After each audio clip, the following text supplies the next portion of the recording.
Hello, welcome back guys to Spot Area channels here. Today in this video I'm going to show you a tutorial how to download Lightroom on iPhone.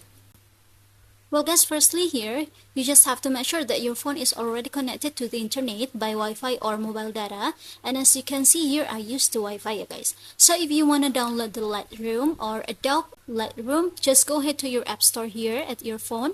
And now just search for Lightroom. Here I'm going to type it first. And this is the Lightroom that I mean. Just tap on it like this.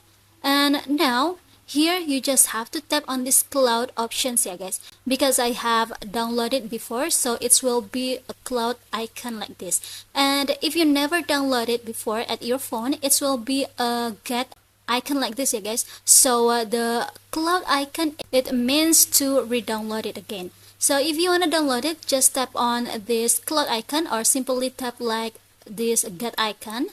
I'm gonna tap on it like this, and we have to wait for a second until the download is successful. And when it's done, it will be changed to this open icon here guys. So here I'm gonna go back, and at my home screen there will be a Lightroom application like this guys. So yeah, I think it's enough from me. Thank you for watching this video. Don't forget to leave your like and comments below, and I'll see you soon on the next one. Goodbye.